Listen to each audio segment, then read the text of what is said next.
Hi, folks, and welcome. This is Inside the Leader's Mind, and I'm David Suson. I'm so excited to have you join me today, and especially my guest, Jeremy Jensen. He's the CEO and founder of Encore Search Partners.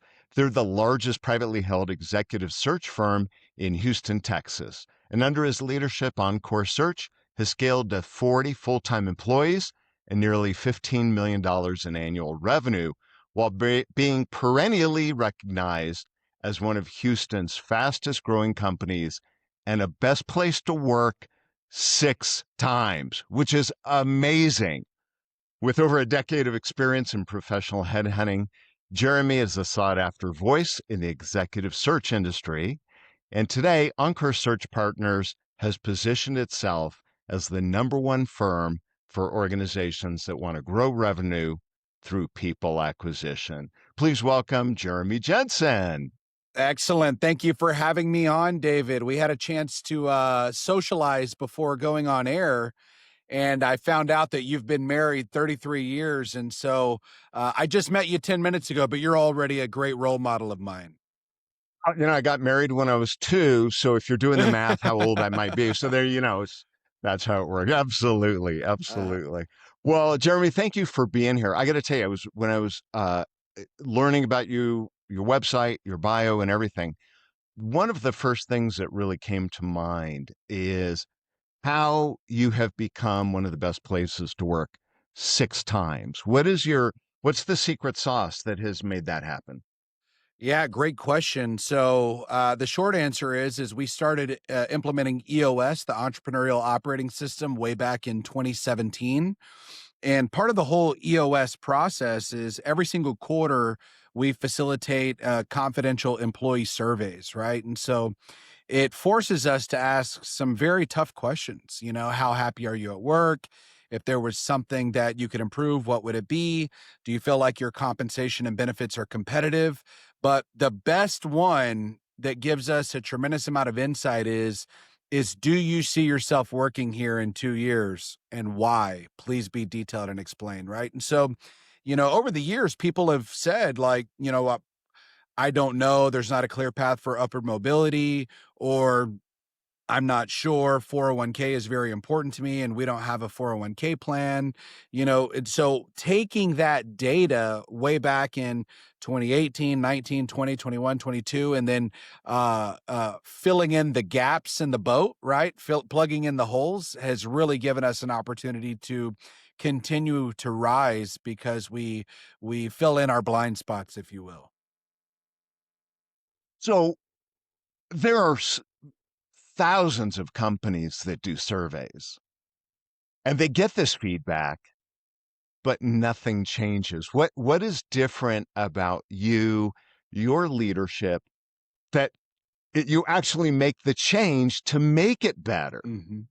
Yeah, great question. So, I actually operate always from a position of logic, and I try to remove emotion from it. And so, anytime that we implement certain things in order to be more competitive, I'll give you an example.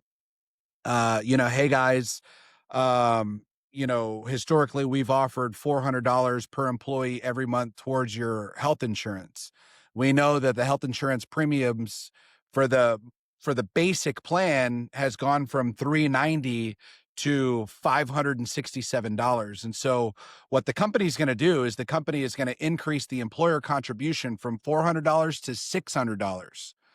And if I Wow. and if I take that $200 per month times 38 people that are on the health insurance times 12 months, let's just round it off and say, hey, that's a $250,000 increase in employer contribution. The way that we're going to make up for that is we're no longer going to offer commissions on these types of deals, or maybe your commission is changing on this, right? And so by being very transparent with the team, every single time we give them something and we say, hey, we're going to give you this, but this is going to change and this is why, then that really breeds a tremendous amount of trust in leadership that we're not hiding from having tough conversations. And so that's kind of the answer is we're always constantly trying to solve employee challenges, but not at the cost of hurting company profitability. So And I understand that, right? I remember one of my clients many years ago, he made some really tough decisions. He was the president CEO, and he said, "Look, I have to take care of the shareholders. That they're the ones that own the company. Mhm. I have to do what's right. And if that means I make some changes over here to make them happy, I have to." The question is, and to the comment you made is, maybe you got to modify commission. How did they feel about that though? Yeah, I mean, truth be told, some of the legacy people, it really stings, right? The individuals that have maybe joined the company in 2017, 18 or 19 and they've seen us become a little bit more corporate than we were back in those days, right? But what we've tried to do at Encore Search Partners is not necessarily put a tremendous amount of stock in the high revenue producers and become beholden to, them holding us hostage to the way that we've always done business, but we've tried to implement processes and systems to where we can get a lot of the new people up to speed on being high level revenue producers. And so then it becomes a matter of, hey, if you're unhappy about these changes, that's perfectly okay. Right. But these new people that have just joined the team in the last 12 months, 18 months, they're completely on board with the future vision of the organization. And so it just kind of constantly keeps them a little bit more humble, a little bit more grateful. Whenever I see a lot of my competitors, a lot of times the executive team are held hostage by the high revenue producers. And that breeds a very negative culture of toxicity and entitlement. And we've tried to eliminate that from our business entirely. You're doing something right because the growth and being one of the number one search firm, private firm, is that right? Yeah, that's by revenue. Hmm. What do you attribute from a leadership standpoint? What do you attribute how you did that? Because there's so many search Hmm. firms. There Hmm. are there's so many search firms, and it's so competitive, and some have been in business 30 years. I mean, what's the secret sauce there that has led you to be number one? Yeah, so great question. There's probably 10 different ways that I could answer that question, but I'll simply state that um, myself as the founder CEO, I am not tied to revenue in any specific way. There's a lot of great recruiters that start recruiting firms and then they need to be the superhero rainmaker revenue generator, right? And oftentimes Mhm. they'll develop the client relationships, they'll do the client consulting, and quite often they're even the ones going out and finding the candidates, right? Well, if you're the recruiter and the CEO and the business development person, there comes a point in time where you can't continue to scale, right? Even from the very beginning, I knew that my secret sauce was that I was a very incredible marketer and lead generator. And so instead of maintaining client relationships, instead of going out and finding candidates, I've made it my 100% mission at Encore Search Partners to constantly be focused on how can I generate leads? How can I do new customer acquisition, right? How can we implement people, processes, and systems in order to do the entire service delivery in order to get a deal closed, right? But that never bogged my creativity down because I wasn't necessarily doing the work. I was always focused on how we could focus on growth. And then obviously that drives the revenue. You have happier employees because they're not competing with you, Mhm. which I've seen in search firms a lot, right? Absolutely. Absolutely. Mhm. When you look at, because I'm sure with the clients you work with leaders, right? Whether they're VP, CEO, whatever, C level HR. When you look at some of the best organizations you've worked with over the years, and you look at the best leaders from the outside looking in, what do the best leaders do in the organizations that you work with that are just they've got it down? Yeah, I think if I were to sum it up into one specific phrase, the best leaders are always focused on continual improvement, right? Once they build that business up to 5 million and they're making seven figures as a founder, CEO, managing principal, it could be very easy to say, "Oh, I've achieved success," right? That my way works. But if you've got a leader that's constantly identifying what are my blind spots, what are the areas that I need to improve, if they're constantly focused on improving in those areas, yeah, they might need to hire a director of compliance or a VP of marketing or a technical account executive, right? And that expense may lower their net income by 200,000, 300,000, 400,000 for that first fiscal year, but they know that that's an investment in scalable growth. And so, to sum it up, I think that the best leaders are always trying to fill the gaps where they need to improve. And it also sounds like, based on what you said, and even the way you run your business, is you're looking a little bit, not maybe not a lot, but you are looking longer term, Mhm. because I think so many people get caught up in that $250,000, the quarter million. Oh my gosh, that new employee, what are they costing us? And they're not seeing it as, hey, wait, this is an investment that we're going to get an ROI down the road. Mhm. Your thoughts on that? Yeah, I mean, I think you just hit the nail on the head. And what a lot of people don't realize is when we think about revenue generating, right? Use the word ROI. We often think of sales professionals or marketing officers or revenue generators. But what we don't realize is let's say if I'm the greatest business developer and marketer at Encore Search Partners, if I'm being bogged down on analyzing reports and building business insights dashboards in order for my mid-level executives to make actionable decisions, that's going to take me away from revenue generating opportunities. And so I might recognize that the bottleneck in our organization is systems analysis and implementation. And so I can go out and find, a super smart 28-year-old guy to implement data around our processes and systems, and that could free us up to execute more business development initiatives, right? And so it's understanding that everything is integrated. That if I want to grow sales, it's not just I need to hire a salesperson. It's what people, processes, and systems can I implement in order to make the most effective sales strategies even more effective. I love that. I love that. You talk about how your focus, being able to bring in business or generate leads. As you look at yourself as a leader Hmm. of the organization, what do you think your greatest superpower is? And maybe you already kind Yeah. of implied it, but what would you say your superpower is as a leader?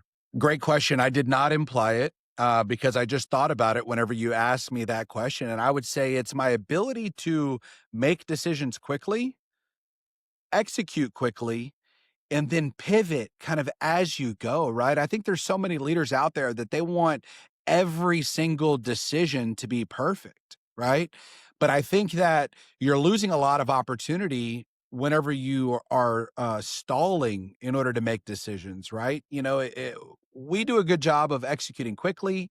And then maybe even if the result is a little bit off base, we've learned from the results that it yields, right? And so we can kind of pivot mid campaign or I'll give you an example, right?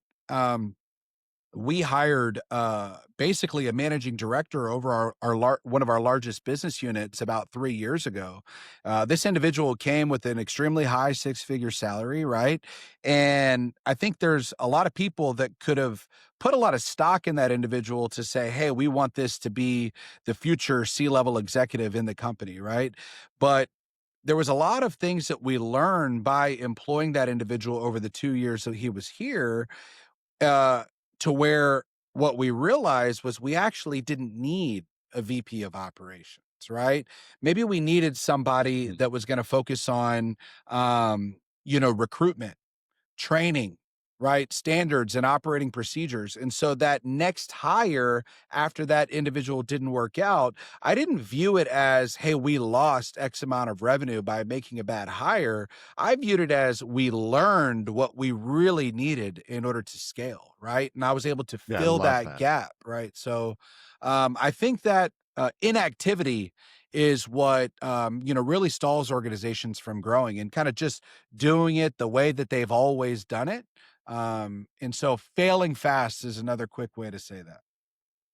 I love that. And I always say failing forward Yep. faster, right? Failing Because forward. yeah, failing forward because you're really learning. I love I don't know if you're familiar with Sarah Blakely. She was the inventor of Spanx, which is Mhm. like $1 billion brand. Yep. And she talked about how when she was at the dinner table, right, with her dad, Mhm. and her dad would celebrate their failures for the week. And it's like, okay, what'd you fail at this week? And Mhm. they would be so excited to say, oh, here's what I did and I failed. And she said what it did is it taught her that that failure is really a step toward learning. Mhm. And I Mhm. love that.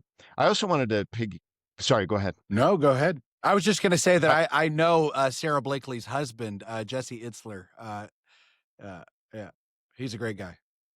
that's pretty cool. Yeah. 3 degrees of separation, right? Absolutely. We don't even need Kevin Bacon here. Yeah. And then the other thing you commented on is that you make decisions quickly. And one of the things that I've seen, I've interviewed about 3,000 high performers, leaders, et cetera. And the number one thing that I see in great leadership is decisiveness. And I think it's to your point because when they make decisions, even if they're wrong, they're able to readjust. Mhm. And the way I see it and what I've experienced is if even if they fail and they have to readjust Mhm. because they move quicker, ultimately they're still getting there faster than the person Mhm. who's, twiddling their thumbs thinking about it for another 3 months. Mhm. And so I love that you gave concrete example Mhm. of really, that Mhm. how that's impacted you. So Mhm. thank you. That's great. Mhm. What about if you look at just the state of leadership businesses today, what do you think some of the big challenges are, in your opinion, that people are facing, other leaders are facing? That other leaders are facing. I think that, overhead is increasing at such a rapid rate, right? Our rents are increasing, our technology expense, insurance, um, obviously the cost of labor, right? I remember whenever we started way back in 2010, an entry level recruiter started at $26,000 a year base salary plus commission, right? And so when you look at that, it's doubled. And so, with that being said, there's this constant expectation of what people expect in order to join the team. And when I look at Gen Z, quite often they would much rather take their compensation in more of a guarantee and less on a variable aspect. And so while the old school guys like me, we want a low base and a high commission in order to keep people hungry, we're losing out on a lot of that strong early career talent because maybe we're not offering the highest guarantee, right? And so what I would say is one of the biggest challenges is accommodating the younger workforce because their thought process in order to join organizations is entirely different than what it's been for the 20 years that precedes them, right? And so, in order for us to be competitive, in order to get those young innovators that move quickly, that are very adaptable and understand technology, we have to increase our right guaranteed commitment to them, right? But that comes with holding them to a higher standard with regards to productivity and key performance indicators. You, so it sounds like you are, but have you adapted and have you accepted it? Because some of the folks that I've met with as I travel all over the world is some people are reluctant to. They're like, nope, Mhm. you know what? This is the way it is and suck it up. And it's always been this way. Yep. W- Sounds like you have, or Yeah. you've been reluctant. What's your take on that?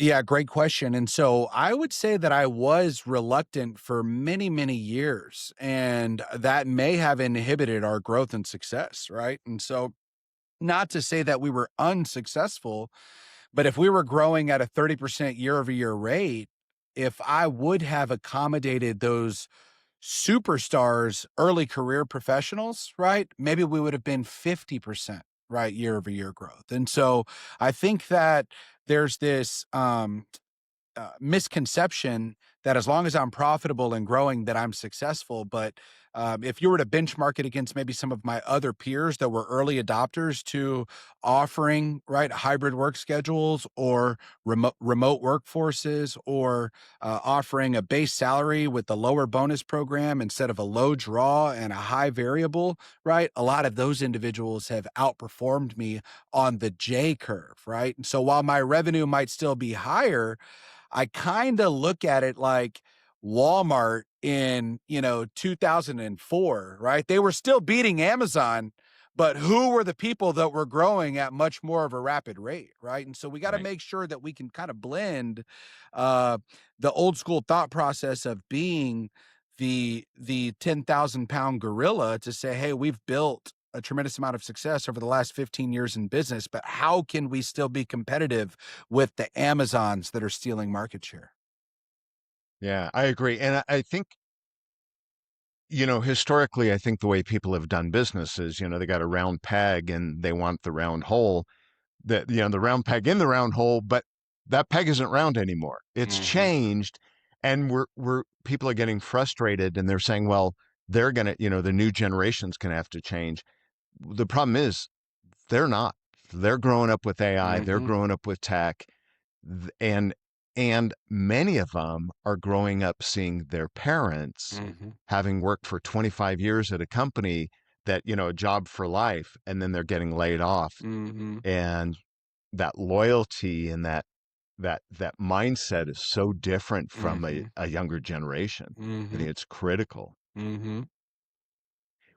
What about you mentioned the remote workers. Do you have any remote workers?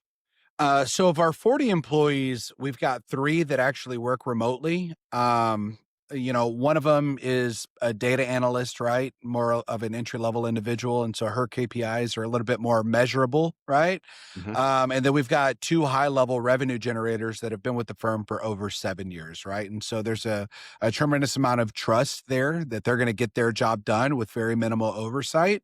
I haven't yet adopted the idea of onboarding a brand new recruiter with no industry experience and just giving them an opportunity to work remote. I guess you could say that I've been to Lifetime Fitness too many times at 2 p.m. and wondered, what the hell do all these people do for work? And so maybe I'm a little bit fearful that those will be my employees hanging out at the park midday. Hopefully not. And the Yeah. thing about, your type of work is it's easier to measure success as opposed to some jobs where the measurements are not as clear. So I Yep. kind of feel like when people get in this whole argument about, remote work and work from home, I think it's all about the measurement. Because Hmm. in sales or performance related, I think it's a lot easier to watch that and monitor. So I was just Yeah. curious. I didn't know Yeah. if that was there. Yeah, well, What about you talk about the measuring aspect of it, right? And this is where it gets a little bit tricky because I know of an individual who works remotely and has a job as a logistics supervisor for a third party logistics trucking company, right? And so she gets paid about $78,000 a year, but she pays her 19-year-old daughter $20 an hour to do her job. And so she's trained her, right? She's logged into the computer as her. She's the one that's moving things and this and that, right? And when you look at just the sheer profitability of that spread, it's incredible. So she actually has another full-time job as well. And so who's really getting screwed here, right? The employer is paying exactly what they wanted and the job is getting done with their KPIs being met, but that dishonesty is kind of like what gives a lot of people a little bit of heartburn. And I think that if remote workers were maybe just a little bit more transparent with what they really wanted, right? Then maybe we could find an environment where everybody was happy and their needs were met. that? And that's a whole nother topic I don't want to get into Yeah, yeah, because yeah. it is you're right, but you hit the nail on the head. I mean, that the employer is getting what the results that they expected, Mhm. but how it's getting done. I knew a guy, um, he was a top performer in a tech company, Mhm. and people were like, "How are you so good?" And what I found out years later when I was doing these interviews is he had hired someone to do all his phone calling for him. Mhm.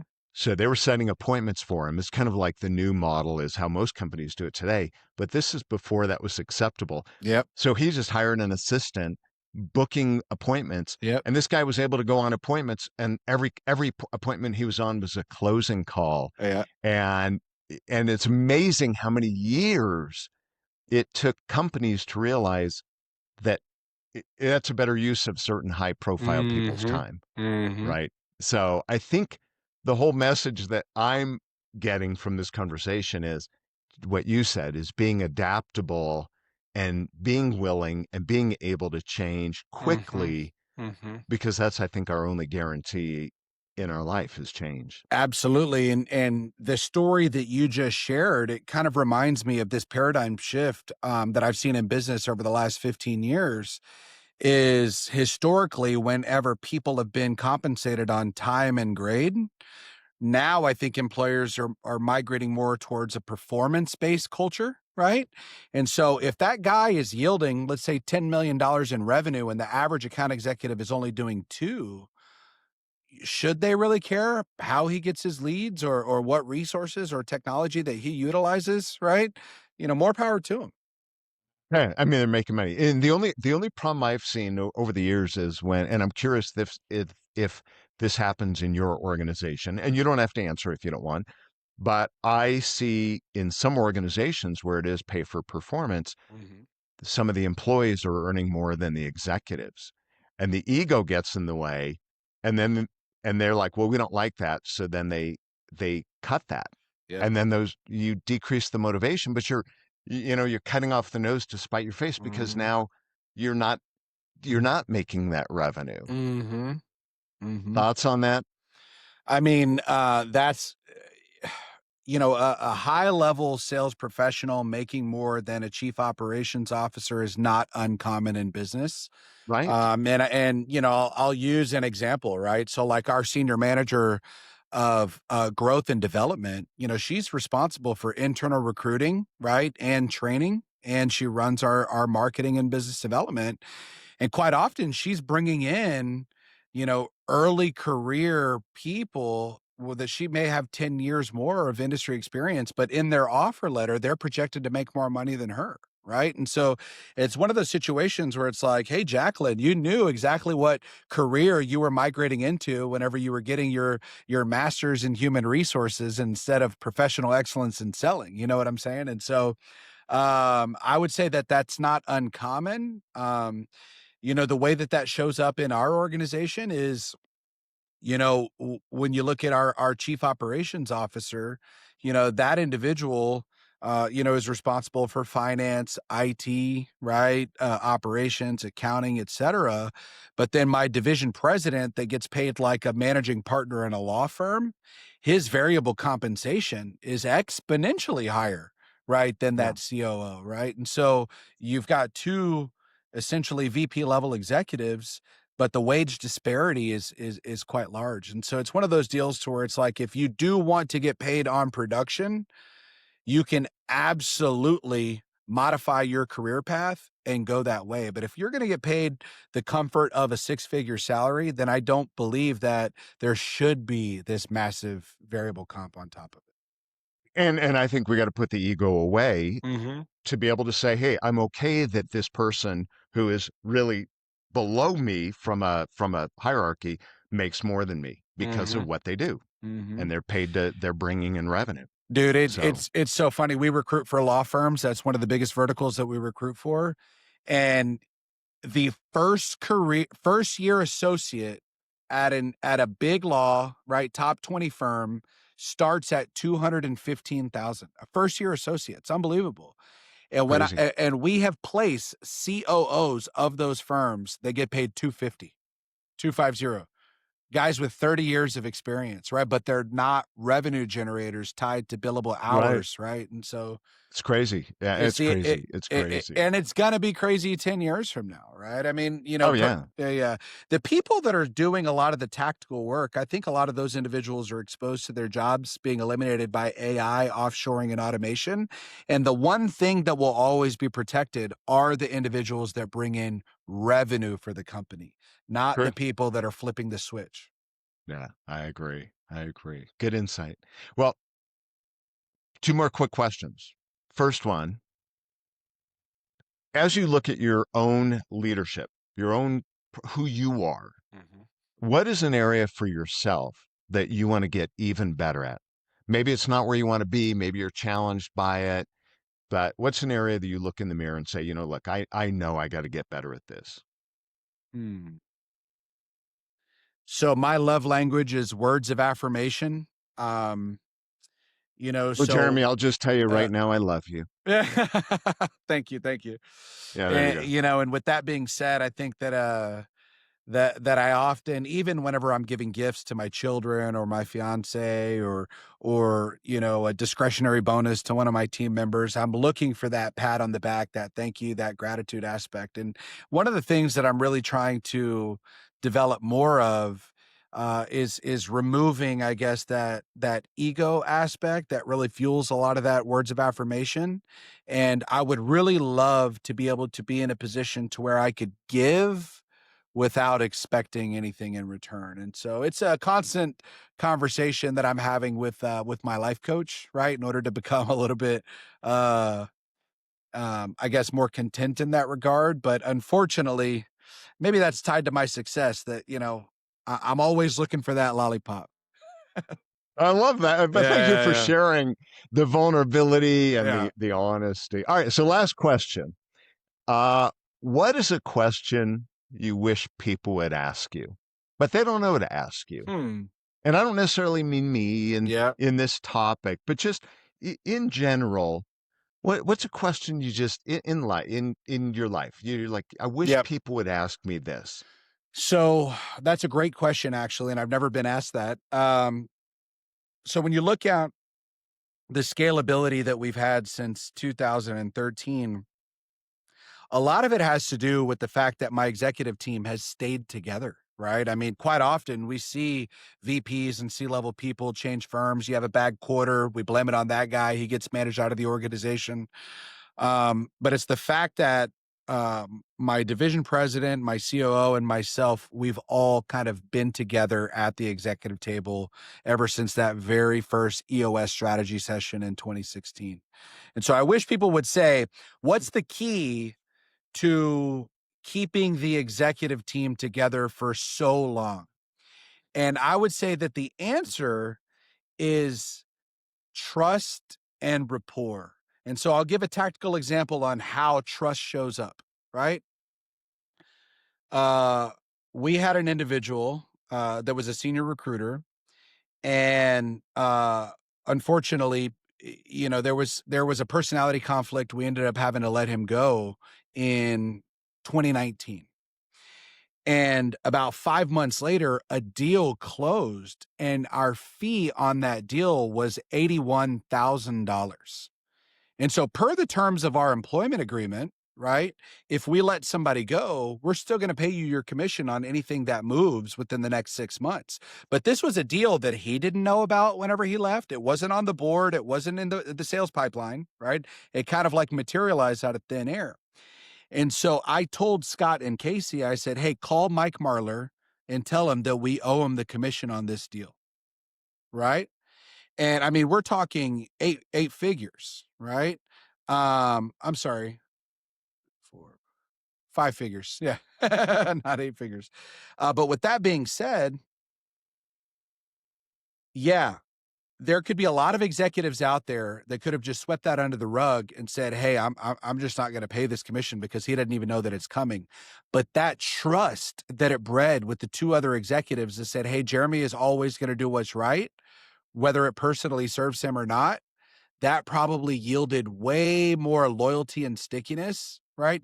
In an era when we were experiencing this J curve, whenever they could have gone out and started their own firms to compete with me. And so if you have trust and rapport with fellow leaders in the company, I think that that's going to be the secret to continuity and success over time.